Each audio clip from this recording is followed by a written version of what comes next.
Donc, bonjour à toutes et à tous. Merci d'être présents à ce dernier webinaire organisé par la Chambre de commerce et d'industrie de la CICI-Aveyron sur la stratégie commerciale et les réseaux sociaux, animé par Nathalie Joulion-Morin, que je remercie sincèrement puisqu'elle a animé plusieurs webinaires sur cette période de juin et de juillet. Et donc, elle va terminer en beauté par cette présentation, tout simplement. J'espère. Voilà, il n'y aura aucun souci. Donc, comme on a un petit peu quelques minutes de retard, je te laisse la parole. Et n'hésitez pas, donc voilà, écrivez votre nom, votre prénom, votre activité sur le petit icône Converser. N'hésitez pas à poser vos questions, à écrire vos questions sur Converser et on les reprendra à la fin du webinaire avec Nathalie. Merci encore à toutes et à tous.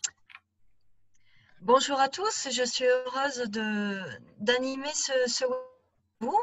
Le sujet, c'est un sujet d'actualité dont on parle beaucoup en ce moment, sur lequel on s'interroge beaucoup, avec du positif et du négatif, bien sûr. Ce sont les réseaux sociaux. Et en fait, l'idée, c'est de réfléchir ensemble, mais j'essaierai de vous amener plusieurs clés, à est-ce que quand on a une entreprise, il nous faut, ça serait sympa d'éteindre vos micros, s'il vous plaît, parce qu'en fait, il y a des petits bruits parasites. Merci à vous.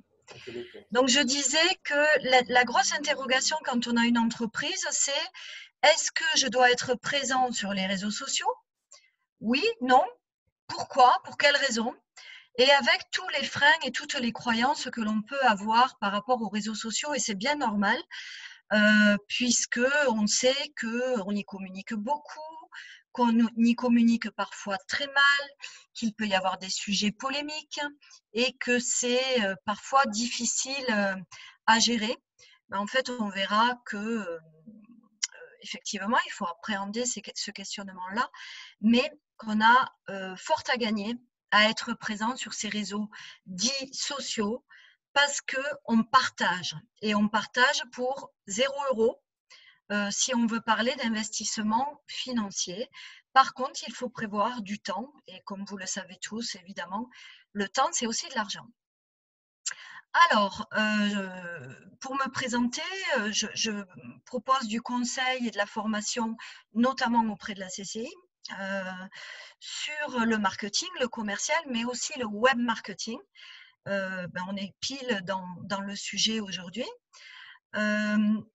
Bon, ça c'est une petite diapo de bienvenue, voilà, histoire de sourire un peu. De quoi on va parler? On va aborder d'abord pourquoi communiquer sur les réseaux sociaux. Il y a de bonnes raisons pour y être. Il peut y avoir aussi des raisons pour ne pas y être. J'espère que vous pourrez avoir un avis tranché à la fin de ce webinaire. Je vous rappellerai un petit préalable important qui est que communiquer, ce n'est pas vendre. Voilà. Communiquer, c'est partager, c'est amener de l'information, c'est parfois travailler sa notoriété, travailler son image. Ça ne veut pas dire que ça va immédiatement faire vendre. Donc faites attention à ça parce que souvent mes clients me disent « moi je veux être sur les réseaux sociaux pour vendre ». Évidemment, c'est tout ce que l'on veut quand on a une entreprise, bien sûr, mais ce sera une résultante indirecte. Je vous mets en garde sur la notion de gratuité. Oui, ça ne coûte pas très cher d'animer un réseau social, Facebook, LinkedIn, Twitter, Instagram, YouTube aussi. On va en parler. Mais ça prend du temps et donc il vous faut être OK sur le fait que vous allez devoir dégager du temps si vous voulez être efficace sur les réseaux sociaux. Alors, c'est quoi le temps? C'est idéalement poster, publier 3 fois par semaine. Voilà, ça c'est le rythme idéal. Mais publier 3 fois par semaine, oui, c'est pas forcément publier des tonnes d'articles ou des tonnes de visuels. Ça peut aller très vite. Donc, si vous passez entre 1 heure et 2 heures par semaine maximum, j'ai bien dit maximum, c'est déjà un très bon début. Avant toute chose, et avant de décider d'être présent ou pas sur les réseaux sociaux, vous allez devoir définir votre stratégie. Et elle est directement en lien avec votre stratégie d'entreprise. Où est-ce que vous voulez aller? Où voulez-vous aboutir? Ça, c'est très important parce qu'il faut absolument que vous arriviez à être cohérent entre ce que vous faites et ce que vous dites sur un réseau social et ce que vous faites et ce que vous dites dans votre communication, sur votre site internet, par exemple, au sein de votre boutique ou au cœur de votre entreprise de services ou de produits. Voilà, il faut que ce soit absolument cohérent. Et je vous rappelle qu'un réseau social n'est qu'un outil. Ce n'est pas une fin en soi, ce n'est qu'un moyen. Comme vous avez le moyen de faire de la radio en communication, comme vous avez le moyen d'être présent sur Internet avec un site Internet. Ce n'est qu'un outil au service de votre stratégie et de ce où vous voulez aboutir. Donc, posez-vous la question, que voulez-vous? Dans 1 an, dans 2 ans, vous voulez être où? Et donc, la deuxième question, c'est comment je veux y accéder, avec quel outil et avec quel moyen. Et ce n'est qu'à ce moment-là qu'on définit les réseaux sociaux ou le réseau social. On va en reparler du choix du réseau social, je vous rassure. Ils sont nombreux, les réseaux sociaux. En fait, il y en a des milliers. On en a retenu quelques principaux parce que ce sont les leaders. Je vous ai cité tout à l'heure Facebook, je vous ai cité LinkedIn, je vous ai cité Instagram, YouTube. Bien évidemment, il y en a des milliers. Ceux-là, ce sont les principaux parce que les plus influents. Ce sont ceux sur lesquels il y a le plus de partage et le plus de présence. Donc, bien entendu, c'est sur cela qu'on va réfléchir ensemble. Avant de choisir votre réseau social, vous allez voir que ça n'arrive que bien après. La première étape de votre réflexion, c'est de vous dire dans quels objectifs je veux être présent sur un réseau social. Est-ce que je veux vendre, donc développer mon chiffre d'affaires? Est-ce que je veux travailler mon image? Par exemple, je viens de racheter une entreprise, je suis le nouveau propriétaire, je veux présenter une image différente des anciens propriétaires. Qu'est-ce que je veux qu'on dise de moi? Je veux améliorer mon image, modifier, construire mon image. OK, mais comment? Laquelle? Précisément. Est-ce que je veux développer ma notoriété? Est-ce que je suis connue, peu connue, pas aussi connue que je devrais? Donc, je vais travailler là-dessus avec le réseau social. Ou est-ce que je veux informer, simplement informer une clientèle ou des prospects, c'est-à-dire des gens qui ne sont pas encore clients, mais qui sont susceptibles de l'être un jour? Est-ce que je veux les informer de mes horaires d'ouverture, des marques que je propose, de ma démarche en innovation, de l'ambiance qu'il y a au sein de mon équipe de travail? Qu'est-ce que je veux dire? Qu'est-ce que je veux faire avec ce réseau social? Ça, vous le définissez avant toute chose. C'est votre priorité absolue. Alors, je vous ai mis sur la diapo conatif, affectif, cognitif. Ce sont les objectifs en fait de communication. Le conatif, c'est faire agir votre internaute en face à l'autre bout du réseau social. Faire acheter, faire venir à la boutique, commander, remplir un formulaire de contact pour rentrer en contact direct avec vous. Ça, c'est le conatif. Affectif, c'est vous faire aimer. On est plus sur la notion d'image ou de notoriété. Je veux me faire aimer, mais sur quoi? Sur mon engagement sur le réseau social aveyronnais, sur le fait que je suis bienveillant avec mes collaborateurs et qu'on en parle de plus en plus. Je veux me faire aimer parce que j'ai une démarche écologique avec mon offre de produits. Et puis, il y a le cognitif. Le cognitif, c'est informer. Donc, choisissez un de ces axes majeurs. L'étape 2, il s'agit de définir votre public ou vos publics de communication via, bien entendu, le ou les réseaux sociaux. Qui voulez-vous toucher?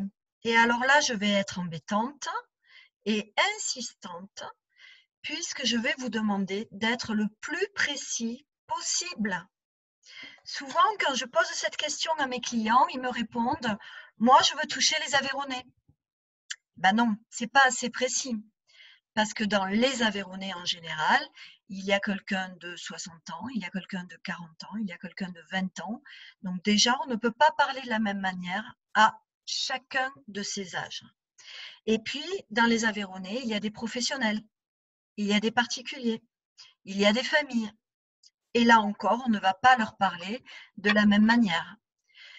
Par exemple, à un particulier sur un réseau social, on peut très facilement le tutoyer. Alors que si on veut toucher un professionnel, évidemment, on va employer le vouvoiement. Et notre discours sera un tout petit peu plus conventionnel. Alors qu'avec un particulier, on pourra employer un discours plus informel. Donc ça, c'est la pierre angulaire de votre communication via les réseaux sociaux. À qui voulez-vous parler? Qui voulez-vous toucher? Et s'il vous plaît, soyez précis, donc n'hésitez pas à réduire le champ, à avoir un public restreint. C'est la condition de la réussite de la communication. Plus vous voudrez toucher le plus grand nombre, moins vous serez efficace avec les réseaux sociaux. Soyez précis. Ça se comprend. Le message que vous allez transmettre, il va être adapté à une personne qui sera sensible à ce message. Si votre public est large, ça va être très difficile pour vous de définir un message pointu, précis, qui va matcher avec la bonne personne. L'étape 3 concerne votre ligne éditoriale. Alors, c'est un bien grand mot pour dire quelque chose de simple en définitive. Qui êtes-vous et en quoi êtes-vous différent de vos concurrents? Vous devez répondre à cette question et être capable d'en parler en peu de mots. Et c'est là-dessus que vous allez bâtir votre ligne éditoriale, c'est-à-dire de quoi vous allez parler, quel sujet vous allez aborder, avec quel angle sur les réseaux sociaux. Ça, c'est aussi très important pour être différent de ce que vont dire vos collègues concurrents. Pourquoi? Parce que si par exemple vous êtes un gîte, eh bien comme tous les autres gîtes, vous allez dire que vous avez le sens de l'accueil. Vous allez dire que vos chambres sont propres. Vous allez dire que vous avez un joli point de vue de votre chambre. Ok, mais les collègues, ils disent pareil. Donc, comment faites-vous pour vous distinguer? C'est pour ça qu'il y a toutes ces étapes de travail avant d'enclencher une véritable présence sur les réseaux sociaux. C'est ce qu'on pourrait appeler aussi les valeurs de l'entreprise. Quelles sont les valeurs de l'entreprise qui peuvent vous permettre donc de vous différencier les uns des autres et ou répondre à la question le pourquoi vous faites ceci, pourquoi vous avez cette prestation-là, pourquoi vous avez ce produit que vous offrez entre guillemets. Et c'est vraiment le point important. Qu'est-ce qui vous différencie de l'entreprise? Donc les valeurs et répondre à la question le pourquoi. Oui, et quand vous les avez écrites, vos valeurs et donc ce qu'on appelle le positionnement marketing, vous les relisez en vous disant est-ce que mes concurrents disent la même chose? Et là, en général, ça c'est clair. Une fois que vous avez défini votre ligne éditoriale, à ce moment-là, vous allez pouvoir commencer à réfléchir au contenu. Alors, les messages que vous allez délivrer sur les réseaux sociaux, ils sont conçus pour deux types de publics. votre public, l'internaute, mais n'oubliez pas qu'ils sont aussi conçus pour les robots Google, ce qu'on appelle les Googlebots. Donc, vous allez concevoir des messages, des contenus attractifs pour votre public. Il va falloir que ce soit pertinent, que ça les intéresse, que vous ayez envie vraiment de partage avec eux. Si votre message, c'est simplement dire en ce moment et pour la énième fois, nous faisons du 10% sur ce produit, si c'est occasionnel, ça ira. Si c'est régulier, aucun intérêt pour l'internaute. Par contre, si vous lui amenez des conseils, des astuces, des tutos, des bons plans, là, vous allez intéresser votre internaute et on va pouvoir commencer à parler de communauté. Une communauté, c'est une sorte de club d'internautes qui vous suivent, s'abonnent à votre page sur les réseaux sociaux et qui vont diffuser l'information, c'est ce qu'on appelle la viralité. C'est eux qui vont dire, tiens, suis cette page, c'est intéressant, moi ça m'amène des clés, ça m'amène des informations qui me nourrissent, ça m'amène des bons plans, je le partage avec toi, mon collègue, mon ami ou autre. Et c'est comme ça que votre communauté va s'agrandir. Et c'est exactement ce qu'on cherche à faire sur les réseaux sociaux, parce que plus votre communauté est grande, plus le partage est grand. Et donc, plus vous touchez du monde, et du monde qualifié par rapport à vos objectifs de départ. C'est ça tout l'intérêt du réseau social. Vous restez dans votre cible. Et puis, je vous l'ai dit, vos messages et vos contenus vont devoir aussi toucher les robots Google, parce que tout simplement, ce sont eux qui font la pluie et le beau temps sur Internet, sur la toile, et c'est eux qui vont référencer, rendre visible encore plus vos messages, vos posts, vos photos, vos visuels. Pour toucher ces robots Google, vous allez devoir concevoir vos contenus avec les fameux mots-clés liés à votre activité, à votre métier. Donc, encore une fois, si vous êtes un gîte, le mot-clé, ça sera gîte, mais ça sera surtout gîte en Aveyron. Et puis peut-être gîte en Aveyron à Saint-Geniès-d'Olt. Excusez-moi, je suis un peu chauvine, je suis de là-bas, je ne peux pas m'empêcher. Mais ça peut être ailleurs, bien entendu. D'accord? La localisation, ça va être très important dans vos mots-clés. Et puis aussi, votre fameuse différenciation. Si vous êtes un gîte qui est très attaché, par exemple, à des notions d'écologie, eh ben, on va retrouver les mots-clés liés à l'écologie. Voilà. Donc, surtout, placez-les dans vos contenus, c'est très important. Quand on arrive au choix du réseau social, vous voyez que ça n'arrive qu'en étape 4. Alors, il faut vous dire qu'il y a des réseaux sociaux qui sont particulièrement dédiés aux particuliers, à ce qu'on appelle le B2C, c'est-à-dire les familles, celui qui va vous acheter pour lui-même. Donc là-dedans, on a Facebook, on a Instagram, on a Pinterest, on a YouTube, pour ne citer que les principaux. On dit que Facebook est en perte de vitesse, méfiez-vous, c'est un peu le cas avec les jeunes générations, je vous parle là des moins de 25 ans, qui sont passés sur Instagram. Voilà. Donc ça, c'est pour les moins de 25 ans. Pour les autres, ils restent majoritairement sur Facebook. Ça fonctionne toujours très bien. Pinterest, on est sur une cible majoritairement à plus de 70% féminine. Donc, si vous voulez toucher les femmes en priorité, soyez sur Pinterest.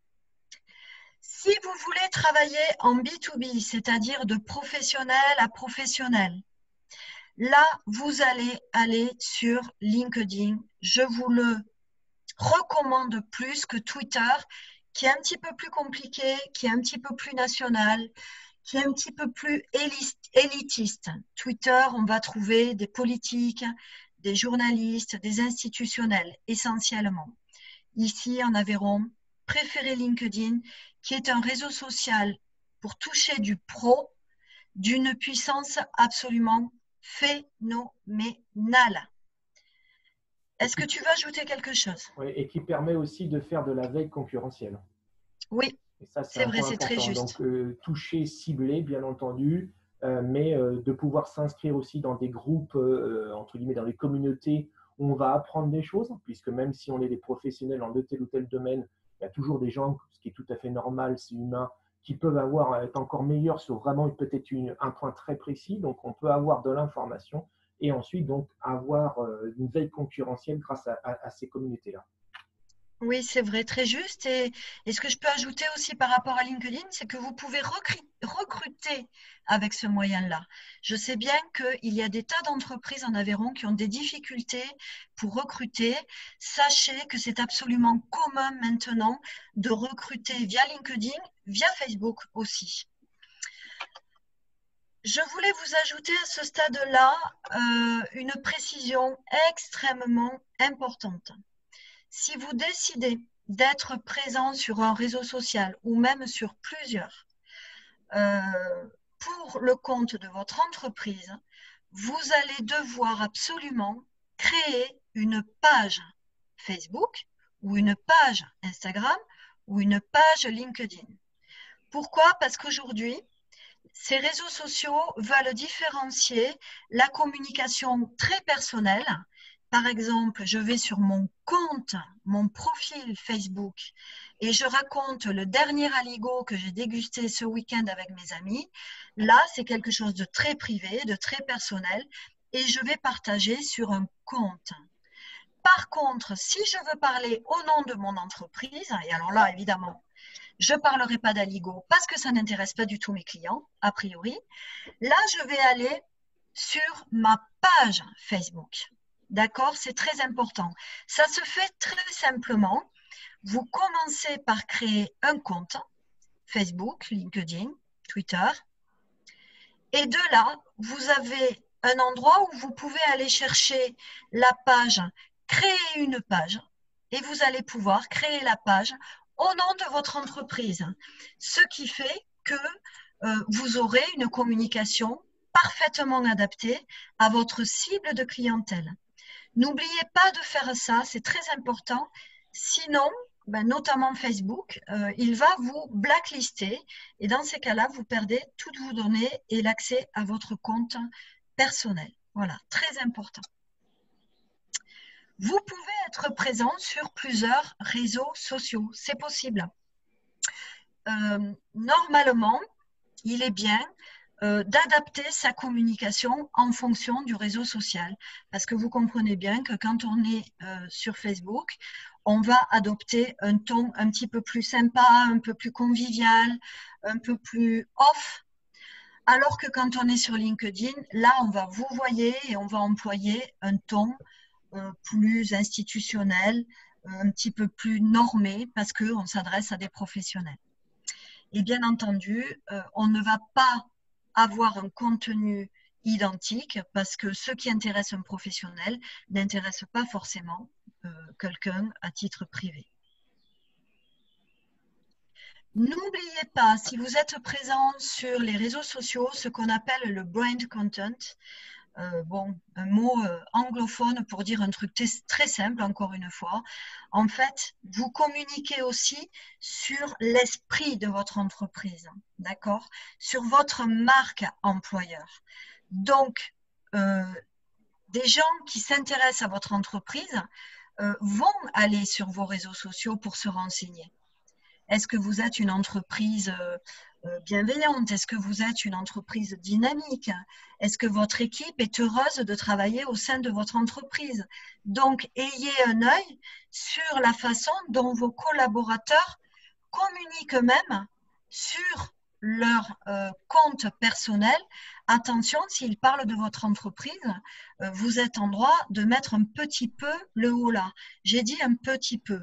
Leur compte est personnel. Ils sont responsables de ce qu'ils disent sur leur compte et vous n'avez pas à interférer. Mais vous avez la nécessité de veiller. Quelqu'un qui serait diffamatoire sur votre entreprise, sur son compte personnel et qui parle en mal de votre entreprise parce qu'il y travaille, il vous faut absolument intervenir auprès de lui en face à face, en entretien individuel. Mais vous ne pouvez pas l'empêcher de parler de votre entreprise. Donc, soyez vigilants. Très important. Je pense que ça, c'est un point important. C'est-à-dire que si vous avez des collaborateurs, véritablement, ayez une réflexion avec eux par rapport à la stratégie de communication de votre entreprise. Ayez vraiment une réflexion sur ce qu'ils peuvent dire, comme vient de le dire Nathalie, avec une charte, entre guillemets, on appelle ça charte informatique, mais c'est un peu plus que ça, une charte de communication. Qu'est-ce qu'ils peuvent dire, quels sont les outils qu'ils peuvent utiliser pour vraiment communiquer sur votre entreprise. Donc ça, je pense que ça mérite, entre guillemets, quelques instants de réflexion avec eux pour la communication externe. N'oubliez pas qu'ils sont vos ambassadeurs sur les réseaux sociaux aussi et que donc, ils peuvent être un ambassadeur, je vous le souhaite, positif, mais parfois, il peut y avoir des digressions. Donc, à vous d'être vigilants. Un petit conseil qui ne coûte pas grand-chose, ajoutez une clause dans votre règlement intérieur à ce sujet. Comme ça, déjà, vous êtes couvert. Tout nouveau collaborateur, vous lui faites signer le règlement intérieur et vous êtes déjà un peu plus protégé par rapport à ça. Je vais au bout. Évidemment, je ne vous ai pas tout dit parce qu'on pourrait passer des heures sur le sujet. J'ai essayé d'être la plus synthétique possible. Maintenant, la parole est à vous. Je serai heureuse avec Ludovic de répondre à vos questions.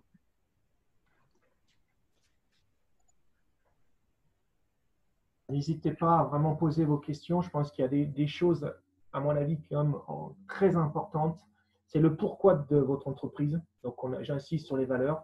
Vous avez pas mal de vidéos qui expliquent un peu les explications du pourquoi. Pourquoi on crée une entreprise, pourquoi on gère une entreprise. Et vraiment, de ce qu'on appelle les valeurs, c'est hyper important. Tout à l'heure, Nathalie aussi a parlé donc de la clientèle. Donc, on ne parle pas, entre guillemets, à tout le monde avec le même message. En résumé un peu simpliste, mais c'est un peu ça. Donc, avoir une réflexion sur la segmentation de la clientèle. Derrière, on peut aller très loin sur les personas. Si tu peux peut-être en dire un petit mot, Nathalie, les personas. Oui, une persona, c'est un outil qu'on utilise en web marketing pour définir assez précisément une cible. Donc, l'idée, c'est de rendre visuel et personnaliser votre cible. Je vous donne un exemple. Pardon, je reste sur mon exemple du gîte parce que ça peut parler à tout le monde, il me semble.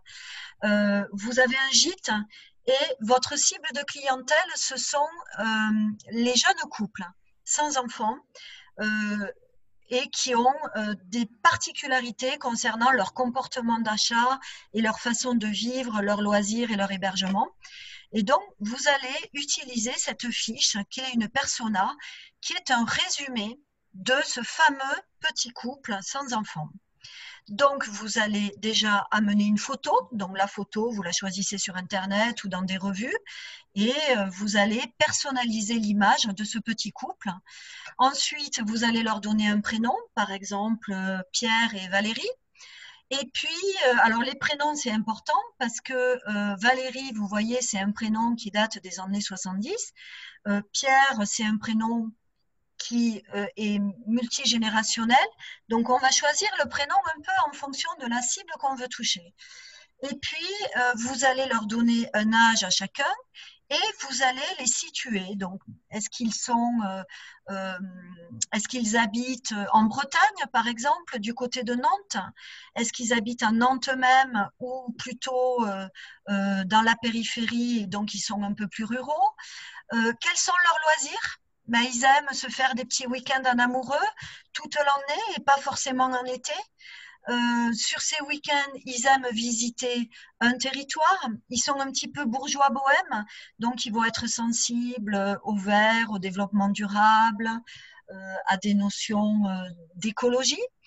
Ils vont aimer sillonner leur coin touristique à vélo et pas en voiture.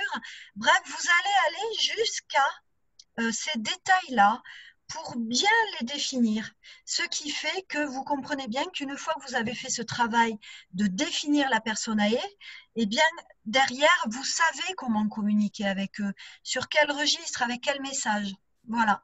Et donc, cette fiche de personae, en général, on l'affiche. Et chaque fois qu'on veut communiquer, on la relit en se disant, ils sont sensibles à quoi, ils vont être intéressés par quoi, quel est le ton avec lequel je vais pouvoir leur parler, quels sont les sujets qui vont les préoccuper. Merci Nathalie pour ces explications. Donc voilà, n'hésitez pas, ouvrez vos micros, n'hésitez pas à poser des questions puisque là on a le temps. Donc soit vous les écrivez, donc je les lirai, soit vous posez vos questions directement. N'hésitez pas, je pense que c'est un point important. C'est vrai qu'on l'a dit, il y a énormément de réseaux sociaux. Aujourd'hui, vous avez un réseau social pour les jeunes. En début, on disait que c'était pour les jeunes et c'est toujours bien entendu TikTok par exemple. Je crois que c'est coréen, hein, si mes souvenirs sont bons. Sincèrement, il y a 4 ans, TikTok, on n'en avait pas forcément entendu parler. En l'espace de 2 ans, TikTok a fait une progression énorme au niveau mondial et bien entendu donc en France. Hein, nous n'avons pas échappé à TikTok, à l'augmentation du nombre d'utilisateurs de TikTok. Donc c'est les jeunes, bien entendu, mais il s'avère qu'aujourd'hui, quelqu'un qui est dans une thématique donc du prêt-à-porter, la mode, etc., quelque chose de visuel, de fort sympathique, enfin bref, dans le produit ou dans la prestation de service, on peut se servir de TikTok aussi. Alors, peut-être en décalage, bien entendu, hein, ou en décalé par rapport à ce qu'on va produire, mais voilà, mais ça veut dire que il y a des choses, il y a des évolutions aussi au sein des réseaux sociaux. Ce n'est pas, c'est pas voilà, ils vivent puisque bien entendu ils sont animés par des personnes, donc des communautés comme on vous l'a dit tout à l'heure. Donc ça c'est le point très important. Donc n'hésitez pas à poser vos questions ou à les écrire.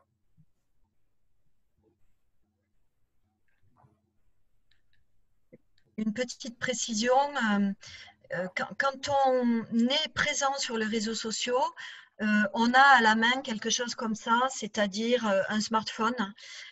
Et en fait, il faut avoir le réflexe, quand on vit une journée de travail, de prendre des photos et de partager.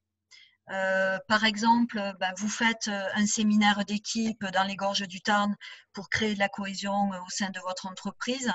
Ça peut intéresser sur les réseaux sociaux. Ça parle de votre entreprise, ça parle de vos valeurs. Donc, n'hésitez pas à prendre des photos en live et à les publier en ligne. Ça se fait très aisément en quelques clics, ça prend moins d'une minute et c'est aussi comme ça que vous allez animer vos réseaux sociaux et vous voyez que ça a pris une minute et pas une heure dans la semaine. Et ça parle de vous, mais ça respecte la ligne éditoriale que vous avez définie dès le départ. Je suis surprise que vous n'ayez pas plus de questions. Et un point important par rapport à ce qu'on vient de dire aussi, vraiment si on résume, l'internaute, le membre de votre communauté, il a deux phénomènes. Soit il fait une action, soit il interagit. Donc une action, comme on dit, j'aime ou j'aime pas, etc. Voilà, pas plus. Et l'interaction, par contre, je vais commenter, je vais diffuser votre information à quelqu'un d'autre, je vais donc relayer. Et ça, c'est le point le plus important, puisque vous savez que si à un moment donné, on regarde la communication d'une entreprise ou d'une personne, si on n'interagit pas avec elle, à un moment donné, on ne verra plus ce que cette personne a programmé. Hein. Puisque là, c'est la même chose, ce sont les algorithmes des réseaux sociaux qui vont faire en sorte que la communication va se restreindre. Il faut à un moment donné faire en sorte d'avoir ce qu'on appelle une interaction avec votre internaute, c'est le point le plus important. Donc, allez, voilà, je pense que nous sommes largement dans les temps. Pour une fois, c'est super bien. Nathalie a été assez vite un peu dans sa démonstration pour laisser du temps un peu à vos questions. Donc, n'hésitez pas, je pense que c'est le point important. Aujourd'hui, on le voit bien, les réseaux, ils sont partout. Voilà, je pense que c'est un élément de communication. Donc, moi, n'hésitez pas, prenez la parole pour poser des questions. Ça peut être fort sympathique par rapport à ça.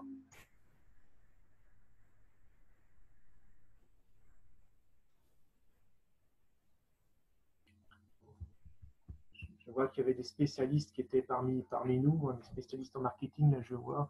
M. Adrien Léry, etc., donc d'autres personnes. Donc voilà, vous n'hésitez pas à donner aussi des commentaires, hein, tout simplement. Si vous avez fait une action, quelque chose que vous avez trouvé ça fort sympathique, fort bien, n'hésitez pas à le dire, tout simplement, pour que d'autres personnes peuvent en faire par la suite. Je vois qu'aujourd'hui, c'est plus silencieux. C'est voilà, le dernier webinaire. Je pense que c'est bien. Ils sont très sages, ça doit être la chaleur. Voilà, c'est bientôt les vacances pour certaines personnes, peut-être. Tant mieux pour elles.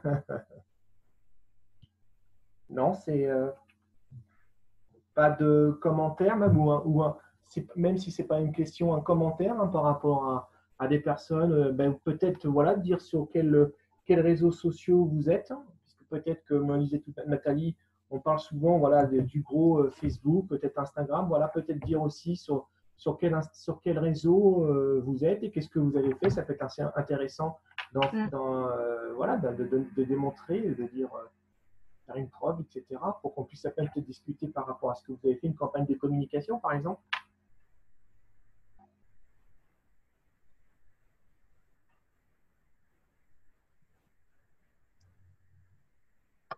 On n'a pas parlé de l'e-réputation. Oui, c'est quand même un sujet très important quand on est présent sur la toile. Essayez d'être en veille sur ce qui se passe sur la toile par rapport à votre marque. Des gens peuvent prendre la parole à votre place ou en abordant votre marque ou votre nom d'entreprise. Et vous, il vous faut absolument savoir ce qui se passe, ce qui se dit, parce que ça peut avoir des répercussions importantes.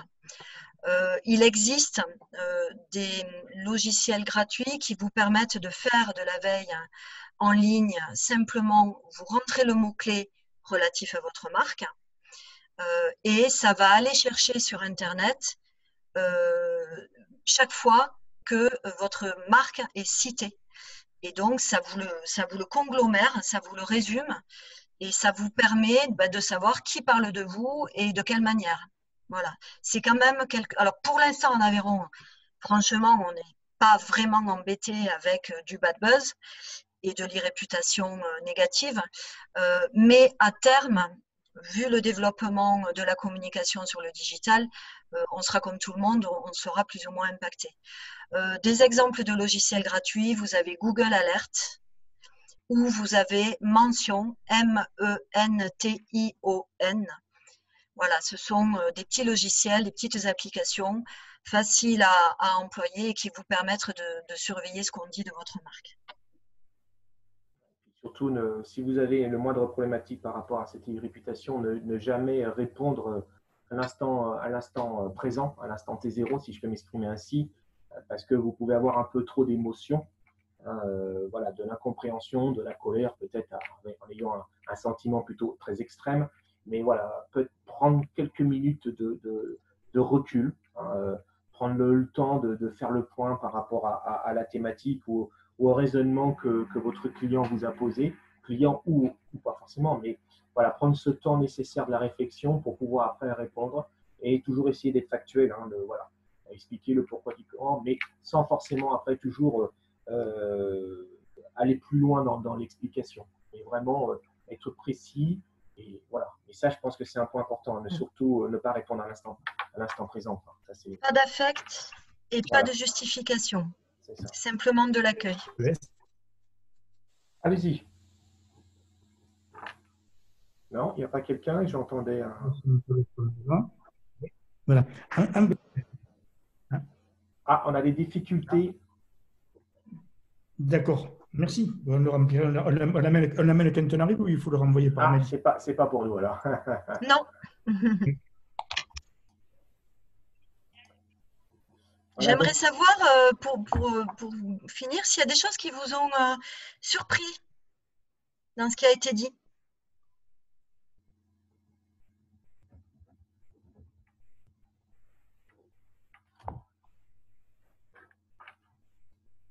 Non, même pas. Même a priori, voilà. Bon, écoutez, les gens, écoutez, ben voilà, il est l'heure. Donc, si personne n'a pas de questions orales, questions écrites. Ben, on dirait certaines personnes à une époque, on va rendre l'antenne. Et donc, merci à tous et à toutes d'avoir suivi, hein, puisque vous étiez encore nombreux ce matin pour suivre ce dernier webinaire. C'est vrai que la CICI Aveyron, avec l'aide de 6 consultants, a réalisé ce programme de 10 webinaires qui a vraiment été, on va dire, au niveau quantitatif, assez vraiment une réussite, puisque de nombreuses personnes, de très nombreux chefs d'entreprise, vous avez suivi ces webinaires. Et surtout sur les thématiques, j'ai voulu, avec les consultants, avoir des thématiques plutôt larges, hein, puisqu'on a parlé de cybersécurité, on a parlé de réseaux sociaux, on a parlé de sites internet, on a parlé de comment attirer les personnes sur le site internet, la vidéo. Voilà, on a essayé vraiment les différentes solutions d'e-commerce. On a essayé vraiment d'avoir un programme assez vaste. À titre d'information, vous retrouverez l'ensemble de ces vidéos début septembre sur le site internet. Hein. Pourquoi début septembre? Puisque on va prendre le temps là aussi d'imaginer avec certains consultants des ateliers, ce qui fait que vous recevrez un courriel vous donnant les liens pour aller voir les vidéos, donc les 10 vidéos des webinaires, et aussi de peut-être vous proposer plusieurs ateliers pour aller un peu plus loin dans la démarche avec peut-être des thématiques plus précises. Donc pour l'instant, on risque de partir, enfin pas on risque, nous devrions partir sur des ateliers en présentiel, mais bon, on ne sait jamais par la suite, bien entendu, vu la période dans laquelle nous sommes. Mais voilà, donc c'est vrai que début septembre ou fin août, vous allez recevoir un courriel indiquant donc les liens pour les webinaires et donc les vidéos des webinaires et donc quelques ateliers. Voilà, tout simplement. Merci à toi, Nathalie, puisque c'est vrai que tu as fait un travail remarquable. Tu as animé, si mes souvenirs sont bons, tu as animé trois webinaires pour nous. Parmi les 6 consultants. Voilà, donc ça vraiment, ça a été fort sympathique. Sachant que je tiens aussi un dernier point à dire que les webinaires ont été animés gracieusement par donc nos consultants qui ont vraiment aidé dans cette démarche-là. Donc, merci à toutes et à tous d'avoir suivi aussi nombreux donc, ces webinaires. Et ensuite, bah, écoutez, j'espère de vous retrouver soit en présentiel lors de réunions d'information et de sensibilisation que moi j'anime. Il va y en avoir plusieurs, hein, l'RGPD au mois de septembre, la cybersécurité au mois d'octobre. On va aussi avoir des coachs Google au mois de novembre, des événementiels que je vais créer aussi à Villefranche, etc. Et donc, je disais, voilà, des ateliers qu'on va qu'on va créer avec donc, les différents consultants qui ont animé ces webinaires. Donc, merci à toutes et à tous. Et puis, bien entendu, bonnes vacances pour ceux qui peuvent se le permettre. Et sinon, bon courage au sein de vos entreprises. Et au mois de septembre, voilà, pour une nouvelle étape dans la sensibilisation au numérique. Merci encore. À bientôt. À bientôt.